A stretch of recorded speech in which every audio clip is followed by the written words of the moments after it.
Well, first and foremost, I just want to welcome everybody for coming out today. Unfortunately, this is never a good event to be at for our loved ones.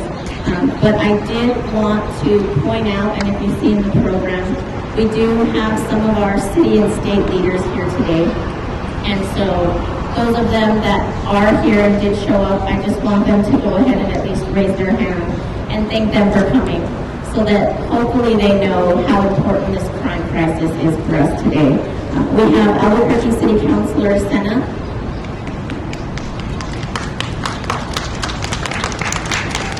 Albuquerque City Councilor Torrez. I haven't seen her yet, so I don't know if she's here. Bernalillo County District Attorney Raul Torrez. State Representative Mo Maestas. State Representative Bill Ring. I haven't seen him yet. State Representative Kelly Fajardo. State Senator Ivy Soto, Daniel. And State Senator Joshua Sanchez. Thank you all so much for coming. Like I said, this is never an easy event to be at, but I did just want to give you guys some background. We did start doing this annually about 4 years ago, and of course because of COVID, we haven't been able to have it for the last couple years. But I did want to introduce you to myself and Veronica Garcia. We did found Rob, unfortunately, in 2015 when we lost our children to gun violence. And I'll let Veronica give you a little backstory on her real quick. So I'm Veronica Raul Garcia. I lost my daughter, Ileana Lily Garcia, October 2015 in a road rage incident. The offender who shot and killed her was a repeat violent offender who should have never been out on the streets. Unfortunately, tragedy has also hit our family. My little brother was shot and killed on my mom's porch in 2003. That offender did a few years and is out now, living his life, while unfortunately we go and see my brother at the cemetery. So when 2015 came, again, we just wanted some sort of change to happen. We've been up and down legislation, talked to representatives, senators to make change, to make Albuquerque a lot safer. Unfortunately, I see new families, and I just want to say wholeheartedly from the bottom of my heart, I'm so deeply sorry that you guys are going through this. Nobody should have to go through this journey, especially alone. Our goal is always to make sure that you guys know that your family members are always going to be remembered. Even if we didn't know them in life, we'll definitely remember them in death. You guys are not alone going through this journey, going through this hell, going through this different normal now. So we thank each and every one of you for coming out here. Again, none of this is fair. It's always deeply sad to do events like this, but please know that you guys are not alone in this journey with us. Thank you, Veronica. So I know for those of you that are here, most of you have lost your loved ones, it's always hard because we wonder when will it ever get better. When will we wake up and that lump in our throat won't be there anymore? When will we wake up and it won't feel like there's an elephant lying on our chest? When can we drive around and not have momentary cry spells? When can we not scream in the shower anymore? Well, it's been 6 years for me, and I know I still get that all the time, and I'm sure you do too. I think the hardest for me as a parent is when you first meet somebody and they ask you how many kids you have. I think that's a horrible question, and I know it sounds so simple, and I sometimes never know how to answer that. If I'm at a work event, do I want to bring down the mood and tell them what happened? Sometimes I'll say I have two, and then I think the next question that I know is coming is even worse. How old are your kids? I think that's when you kind of hold your breath and say, okay, do I tell them the age he was when he died, or how old he'd be now? So I've decided to go on with how old he'd be today. So when I'm talking to strangers and I don't want to tell them my story, I just say I have 2 kids. One's 22 and one will be 24 in October. And leave it at that. So those of you that are going through this journey, I know you feel the same. And on the back of the program, it's kind of my explanation on what loss is to me, and I just wanted to kind of read it out loud. Losing a loved one through homicide is one of the most traumatic experiences an individual can face. It's an event for which no one can adequately prepare, which leaves in its wake tremendous emotional pain. There are, on average, 10 close relatives, not counting significant others, friends, neighbors, co-workers, for each victim that's been taken. Those left behind to mourn are called homicide survivors, and no amount of justice, restitution, prayer, or compassion will bring their loved ones back. When someone is murdered, the death is sudden, violent, final, and incomprehensible. The loss of the relationship will be grieved in different ways by all of those who felt close to the victim, because their grief is unique as the relationship that they shared with their loved one. So I always refer back to one of my favorite poems and sayings, grief is like the ocean. It comes in waves, ebbing and flowing. Sometimes the water's calm, and sometimes it's overwhelming and it knocks you down. All we can do is learn how to swim. So, hopefully you take those words with you anytime you're in one of those moments of weakness, anger, and I hope that all of you have some strong friends, relationships, spouses, that you can always refer back to, groups. I think it's helped me with my faith. Some people have faith, some don't. For me, God and I have an agreement. He knows how angry I am at him, and sometimes I yell and scream, but he also knows that I rely on him, of my faith to keep me going every day. So with that, we're going to bring up Pastor Eloy Romero to do a prayer for us.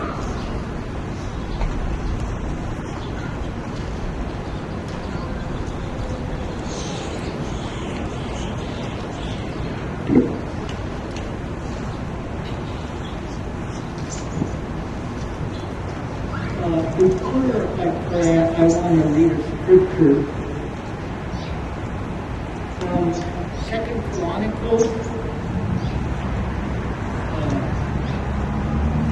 chapter 7, verse 14. And it says, if my people, which are called by my name, shall humble themselves and pray, and seek my face, and turn from their wicked ways, then I will hear from heaven, and I will forgive their sins, and will heal their land. Decades ago, when the Bible and prayer were banned from schools, many wondered what would become of our society. Now we know. Now we know. I just want to say how sorry I am to each and every one, every family that has lost a loved one by violence. I want to say something else. Where's the governor today? Not here. Where's the mayor? He's not here. I'm so glad to see our sheriff, our district attorney, and those that are here from our leaders in Albuquerque. I thank you for coming. Let's pray. Father, I come in the name of Jesus, asking you to protect, to be with each and every one of us. I pray, God, that you will be with those loved ones that have lost a son, a daughter, a cousin, a mother, a father, through violence. And I pray that you will heal our city, that you will be with those in leadership, that you will give them wisdom, that you will, that they will come to you for guidance and direction. Thank you, Father, for each one that is here, and I pray your blessings upon this city. I thank you for our police officers. I pray, God, that you will put a covering over them, a covering of safety. God, that you will protect them from harm.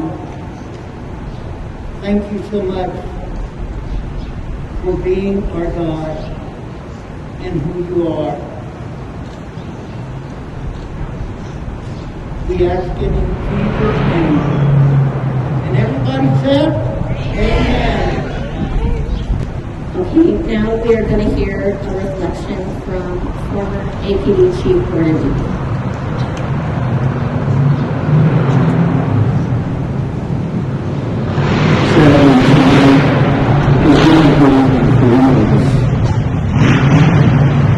Tonight we remember and honor those that we have loved so much and their tragic loss due to violence.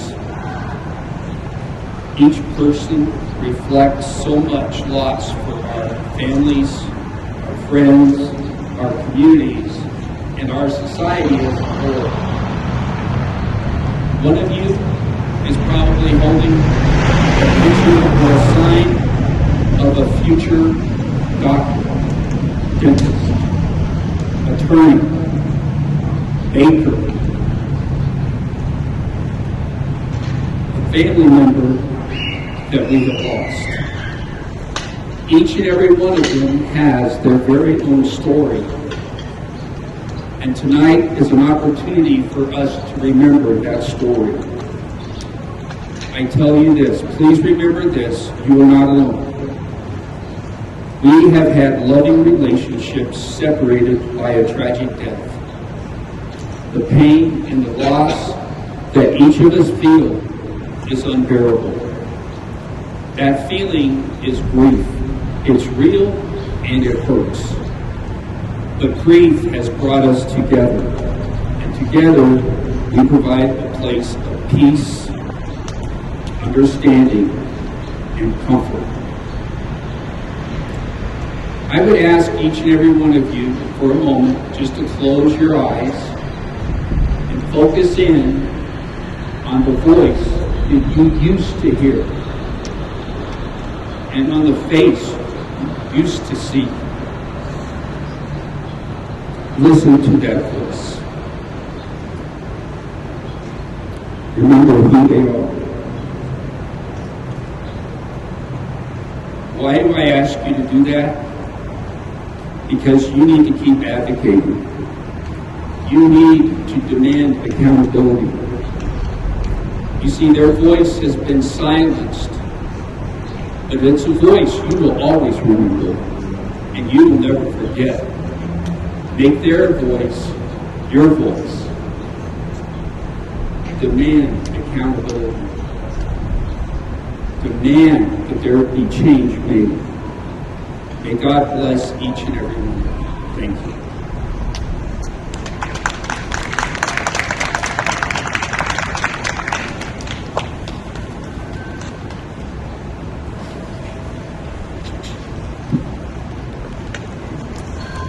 Thank you, Chief. For those asking, just to let you know, he actually helped us start Rob when our loved ones were killed because he was chief of police at that time. And him and Mary have been there ever since. So thank you guys so much for all of your support. Next, I would like to bring up District Attorney Raul Torrez.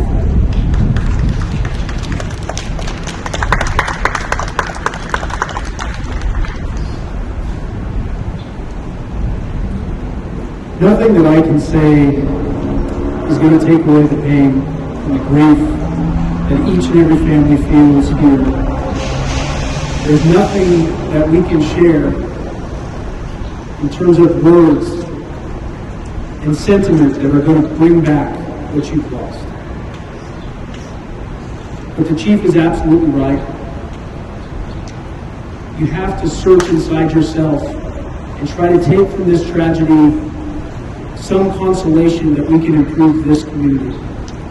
We can demand accountability. And I want to take a moment to acknowledge the members of the New Mexico legislature who came here today, the members of law enforcement that stand out each and every day to try and protect this community. You have every right to expect of us, as elected leaders, justice. And you have every right to expect of us action. Because I for one, am tired of coming to moments like this, to memorials like this, to meet families like this. And I hope that every time I meet the family of a homicide victim, that this will be the last family that I'll meet. And I know it's not true, I know it's an impossible task, but I want you to understand that that's what motivates everyone in law enforcement, that's what motivates prosecutors, that's what motivates the people who go into the work that we do. And we draw strength from you. We draw strength from the knowledge that we have some small part to play in finding justice for your family. But this isn't just about thinking about accountability and action. It's time to take a moment and reflect on what you've lost. To think about that smile, that hug, that special connection with somebody that I never had the privilege to know. And it isn't just your families that have been robbed, it's this community that's been robbed of everything that they might have been, of everything that they could have become. And I want you to know that as long as we have strength and as long as we have commitment, we're never going to give up. We actually just filed murder charges against someone who was accused of an unsolved series of murders that occurred in the 1980s. And we are going to see that through just as passionately and with as much dedication as if it had happened last week. But for those of you who don't have justice yet, all I can say is don't give up. Stay strong and understand that we are in this together. We are in this as a community together, and we're going to keep fighting for you. But we need your voice, and we need you to lift up your stories. We need you to remind us every single day, never let us forget who they were. Never let us forget what they might have been. I cannot deliver justice to every family that's here. And it's something that weighs on every one of us when we go home at night. But I want you to understand that we know who you are, and we think about your families every single day. We're not going to give up. And after we take this moment to reflect and come together as a community, I hope you will use this as a launching point for fundamental change inside the criminal justice system. Because there is nothing that we can't accomplish if we are dedicated and focused and determined to hold everyone accountable. It's time to lift up this community, and it's time to stop having memorials and moments like this. This does not define this community. And the challenge that I put before you is to think about the next family. Think about what you've had to endure. think about the anger and the pain and the frustration that you see and do something positive with that. Because hate and anger will burn you up. The hardest thing to find in this life is grace. We are all searching for grace. I am searching for grace, and you are too. Every time I meet a new family that comes into the district attorney's office, one of the things that I try to remind them is that if you allow this to define you and to define the person that you lost and the person that you love, all that pain will erase the love. And all that anger will erase what they meant to you and what they might have been in the world. So don't lose sight of that. I promise, like every other elected official here, to keep fighting and doing what we can. But more than anything else, know that you're not alone. Thank you.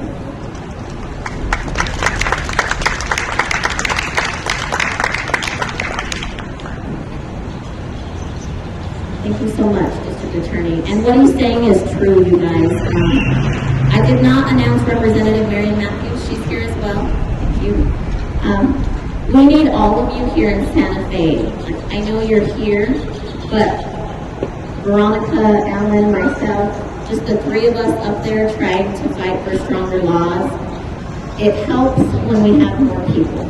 So please, during legislative session, if you guys can go up to the Capitol and try to fight for some of those stronger bills, I will tell you that there are 3 people right here standing that can either kill a bill faster or pass a bill faster than anyone I know, and they are good at writing amazing bills. And I know the ones that I've talked to so far want to address the crime crisis. They want to address this bail reform. They want to address firearm enhancements. They want to address victim crime laws. So please, we are all in this together. And I want to thank all of you for all of your support and the support going forward in these bills up at this next session. So thank you all for that. And then we want to hear some remarks now for our newest city councilor, Councilor Sena.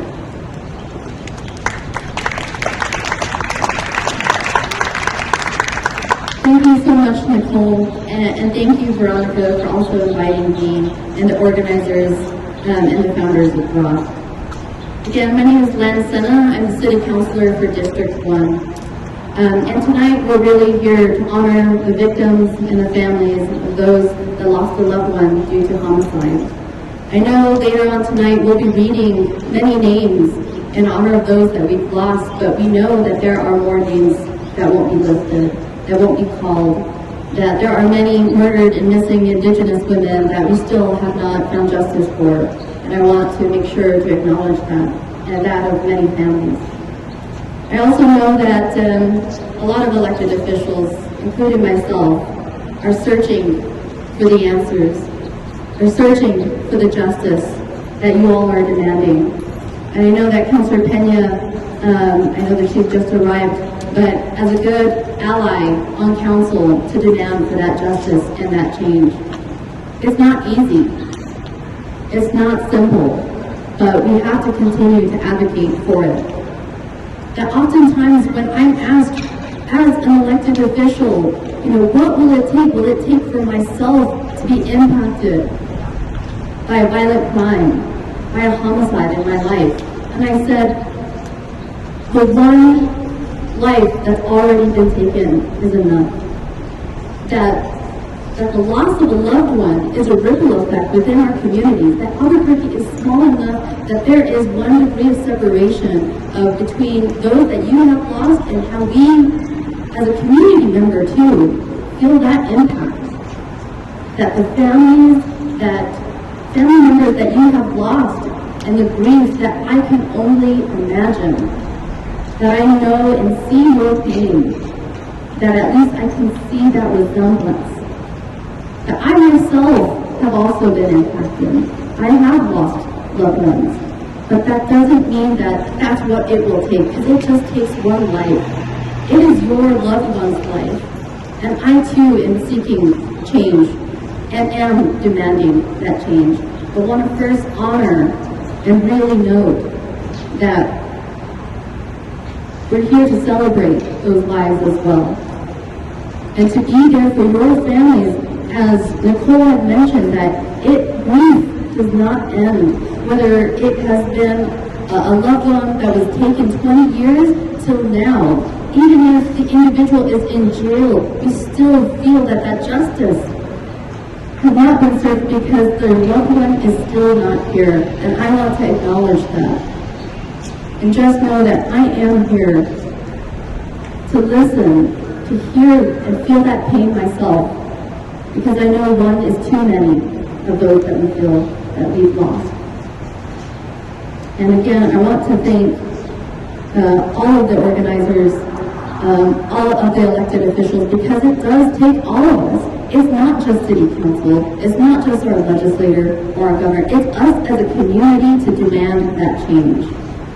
That we together have to fight for this community, because we love our city, we love our community members, and we know that all of our lives and the ones that we have lost are worth it. So thank you. Thank you for coming out tonight. Thank you for sharing the stories of the loved ones that you have lost.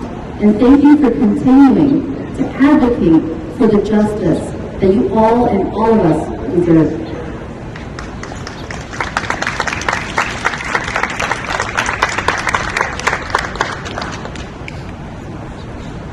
Thank you so much. We are now going to have a beautiful song sung to us by the beautiful Robyn Christians. But I just want to acknowledge these pictures of our loved ones are so beautiful.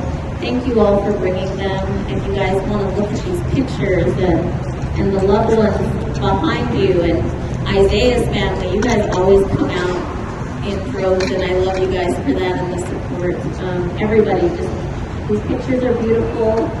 Our loved ones were so beautiful, and I just want to reflect while she's singing this song, because I know this song's always very emotional for all of us. But just to try to reflect on your loved one and all of us.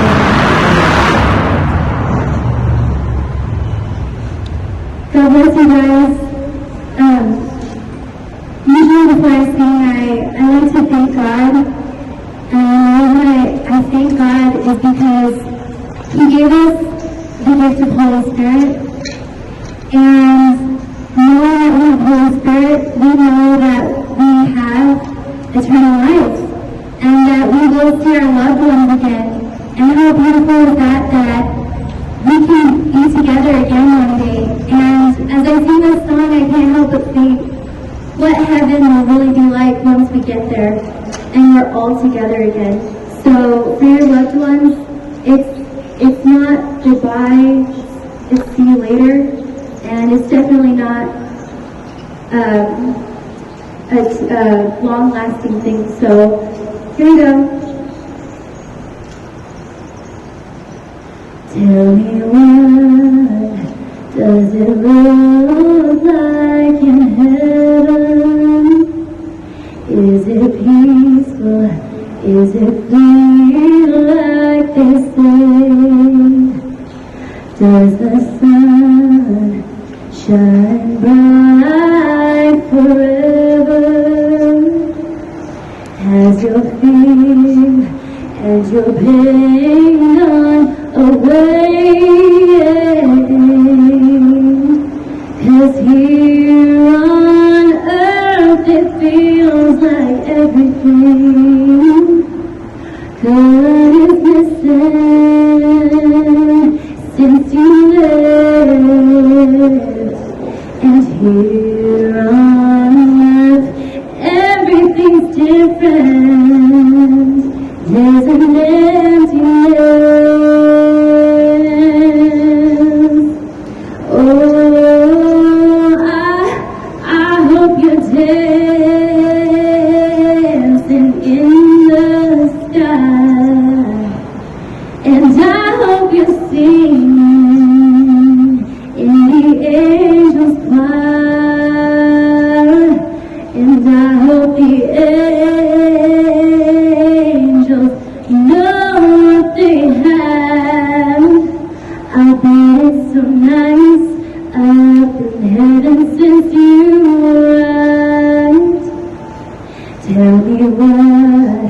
do you do up in heaven? Is it peaceful? Is it free like they say? Is there music? Is there art and adventure? Tell me, are you happy? Are you more alive? 'Cause here on earth it feels like everything good is missing since you left. And here on earth everything's different. There's an emptiness. Oh, I hope you're dancing in the sky, and I hope you're singing in the angels' choir, and I hope the angels know what they have. I bet it's so nice up in heaven since you arrived. Since you arrived. God bless you guys. Thank you.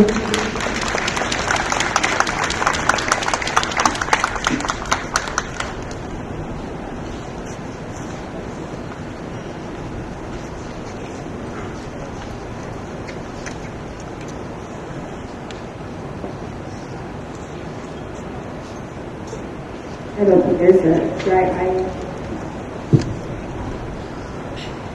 Thank you again, Robyn. I truly appreciate it. So now, if we can go ahead and have everybody start lighting your candles. We're going to go ahead and start reading the names. Just to let you folks know, we have over 300 names. I do want to apologize if we didn't get everybody's name. Also, if the dates, we try to do everything correctly, but of course sometimes things don't work out the way we need them to work out.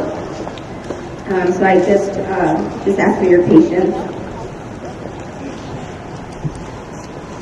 Every day our deputies are out there fighting crime. Oftentimes we're working alongside with some of our state and federal partners to collaborate to figure out who is the most violent, who are the most dangerous. And I can say, out of the whole span of my career, I've never seen more violent, more deadly people living in our communities. Every year, I keep saying it's getting out of control. There's record numbers, but this year is just shocking. And I think that the sad part to me is that the community seems like they've become desensitized. You wake up, you turn on the TV, and another homicide. Oh, another homicide. Did you see that? And let's go about our day. But what they don't understand is the ripple effect, and that person affected hundreds of other people. And it's not an event to the person that was taken or lost. It's something that they have to live with forever. But it also shows how easy it is to commit crimes lately around here, and it's just gotten out of control. We need stronger crime bills, but the biggest is that bail reform. I mean, we need to shut down that revolving door. There have been other homicides, and not just homicides, but other felonies, robberies, attempted robberies, happening with people that they're letting out as soon as the police officers are letting them in. So one, the judges, because I still think the judges have discretion to make their own decisions. But if they're relying on the law, then we need to change those laws. But more than that, we need more police officers. We need officers to feel like they can do their jobs and not have their hands tied behind their back for doing their jobs as well. So I think it's everything. And then, really trying to pass bills for repeat offenders. So we've been trying to pass the 3 strikes bill for 6 years now. And we have had it narrowed down to where it's just the most violent crimes. Not the drug-related charges, substance abuse charges, but the actual violent felonies. that they're convicted of, and it's just still not getting anywhere. I think it dies in the second committee if it even gets there. Last year it didn't even get scheduled. We're very squeaky, but you know, they let people stand up that support the bills. They let people stand up and tell your stories. And when it's the same three people telling the same stories over and over, I know to the state legislators it may get annoying. But when we show up like we did tonight, showing this was my loved one, I represent them, this is why we need change, I think that they will listen, they will pay attention, and know that it's not just these three people it's affecting hundreds and hundreds of people. So I really need people to come out, especially now that it's hopefully, you know, an open Capitol again during session, and just show your support and speak up. Yeah. They can send us an email at robdnewmexico@gmail.com. They can find us on social media. All of us are on social media as well. Call us. We're in the middle of putting up a website that should be up and running by next week. I was hoping it was up by today for Rob, New Mexico. So, I mean, there's different ways to contact us. And then, you know, hopefully next year with the press, they'll let the public know a little more ahead of time. You know how it is, they don't like to run stories until maybe the day before, and so that's when we're trying to catch up with getting people added to the list or getting awareness out. What are the B's? Rob is, so we started that as repeat offenders, grieved, death, destruction, and devastation. Okay, so that's what ROBD stands All right. So you added a B for robbed, as in robbed. Okay, Yes. Perfect. All right. Well, thanks for doing this. No Appreciate problem. it. Thank you so much.